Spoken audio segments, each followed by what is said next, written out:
Hello again friends and loyal Wolfpack members, Chaos Wolf here and welcome back to the Wolfpack News Network, where we go and have a look at what's happening around the universe of Elite Dangerous.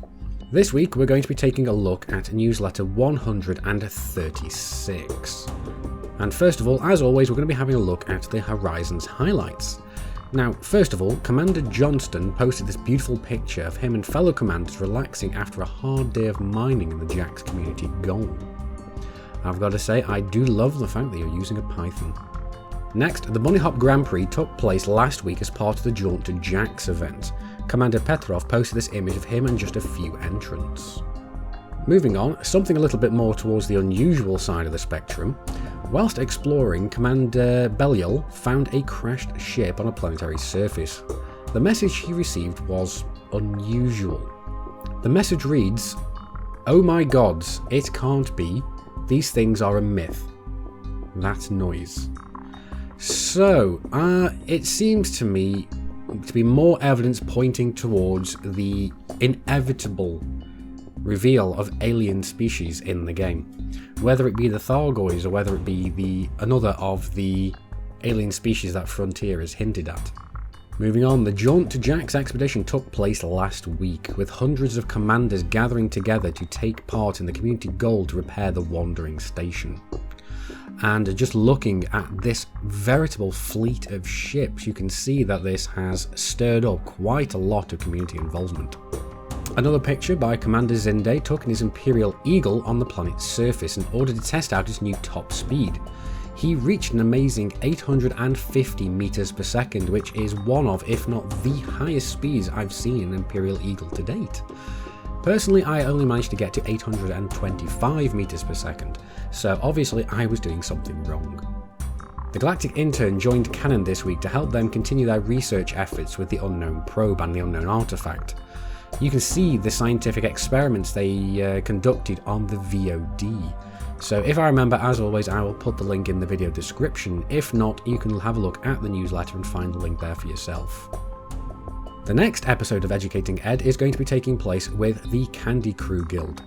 You'll be able to join them on August 11th at 7 PM BST, while he takes part in the Educating Ed Candy Ball special hosted by the renowned Candy Crew Guild.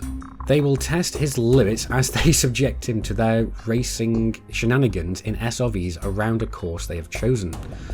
There will be explosions. Want to take part yourself? You can go and sign up with their sign-up sheets. If I remember, the link will be in the video description as always. If not, go and check it out in the newsletter. Remember the Distant Worlds expedition? Well, now it's time for the Small Worlds expedition. They are finalising their routes, they are going to be opening their doors for registration next week, and they are going to be visiting planetary nebulae. And they will be taking only small ships. So if you're new to the game and want to get into exploration, now is a great time to check them out. As I said, as always, if I remember, link will be in the video description, otherwise check out the newsletter for yourself. Moving over onto the Galnet Focus. As the antagonism between the Empire and the Federation continues to simmer, the Federation has announced plans to expand its navy with 3 new Farragut-class battlecruisers. Their development follows the recent initiative to add 3 new Capital class to the Imperial fleet. The Federation has placed an order for materials to use in the construction and has promised to reward pilots who deliver the requested materials to Bradley Horizons in the Guhima system. It'll be up in the community goals, so I'm sure you'll have no chance in finding it, despite my butchery of its pronunciation. The Empire's recent request for meta-alloys has been enthusiastically received by the galactic community, which has delivered a large quantities of the rare material to Axon Station in the Zangoro system. A spokesperson from the Zangoro Imperial Society, which coordinated the appeal, confirmed that hundreds of Imperial-aligned pilots had contributed to the campaign. Alliance Prime Minister Edward Mahon has offered a critical appraisal of the ongoing antagonism between the Empire and the Federation. In a ministerial address, the Prime Minister implored the Empire and Federation to exercise caution in their treatment of the organic structures commonly known as barnacles. Authorities in the Ambika system have reported that the region is in the grip of a severe famine. A tentative relief effort has begun, but the convoys attempting to bring aid to the people of Ambika are being targeted by opportunist pirates.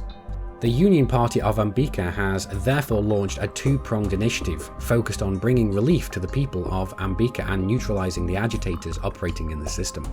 A spokesperson for the future of Segovan has announced that the Federation's appeal for construction materials has come to an end. Thousands of tons of materials have been delivered to Obsidian Orbital this week, which will be used to construct a new outpost on HIP 17225A1. Moving onwards, the Imperial Inquisition on behalf of Gelcop are formally inviting all commanders and player groups for the first ever Elite Olympics, a series of charity events that will be running throughout the month of August. To find out the full schedule, you can have a look at the Frontier forums, and to take part you can head over to the Gelcop Discord. Moving on to the comms chatter, Panic Button on the Elite Dangerous Steam community posted this cool gif of many commanders kicking on their engines for their FSD jump. Jack Station, it's a bustling station lately. Scalio posted this impressive screenshot of his artwork collection on Steam. And last but by certainly no means least, this is fine, is what Commander Echo Layer 7 said this past week as he dropped out of Super Cruise. But that's about it for the news this week. I do hope you've enjoyed the video and come away somewhat more enlightened about what's happening around the universe of Elite Dangerous. Remember, like the video if you liked it, dislike it if you didn't. Neither of those good enough for you? That's what the comments are for. But I've been Commander Chaos Wolf, you guys have been epic, I will see you soon. And until then, Commanders, keep flying and stay shiny.